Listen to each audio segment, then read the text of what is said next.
Driver హత్య కేసులో తమ ప్రమేయం లేదంటూ శ్రీకాళహస్తి జనసేన మాజీ ఇన్ఛార్జ్ కోట వినూత సెల్ఫీ వీడియోను విడుదల చేశారు. ప్రజలకు సేవ చేయడానికి లక్షల జీతాలు వదులుకొని రాజకీయాల్లోకి వచ్చామని, హత్యలు చేయడానికి కాదన్నారు. జనసేన అధినేత పవన్ కళ్యాణ్ కలవడానికి ప్రయత్నిస్తున్నామని, త్వరలోనే పూర్తి ఆధారాలతో మీడియా ముందుకు వస్తామని ఆమె చెప్పారు.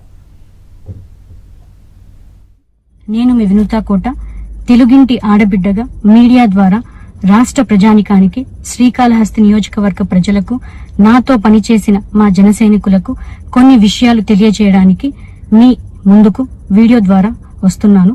మనసు నిండా పుట్టెడు బాధతో మీ ముందుకు వచ్చాను.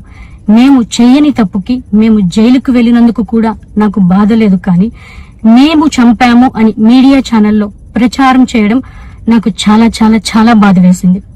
అతని చావులో మా ప్రమేయం లేదని గౌరవ కోర్టు భావించింది కాబట్టే నాకు 19 రోజుల్లో బెయిల్ వచ్చింది.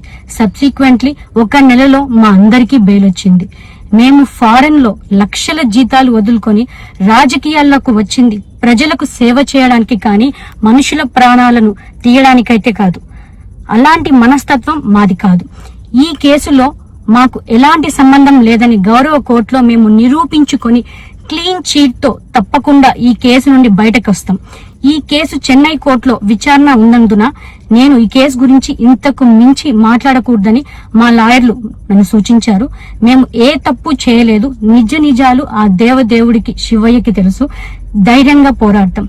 నేను జనసేన పార్టీ అధినేత శ్రీ పవన్ కళ్యాణ్ గారిని కలవడానికి ట్రై చేస్తున్నాను కాబట్టి ఇన్ని రోజులు మీడియా ముందుకు రాలేదు. మేము ప్రస్తుతం చెన్నైలో ఉన్నాము. త్వరలో నా పైన జరిగిన కుట్రకు సంబంధించిన వీడియోలతో, ఆధారాలతో మీడియా ముందుకు వస్తానని తెలియజేస్తున్నాను. న్యాయం ఎప్పటికైనా గెలుస్తుంది. ఖచ్చితంగా న్యాయం వైపు ప్రతి ఒక్కరు నిలబడతారని భావిస్తున్నాను. సత్యమేవ జయతే. జై హింద్.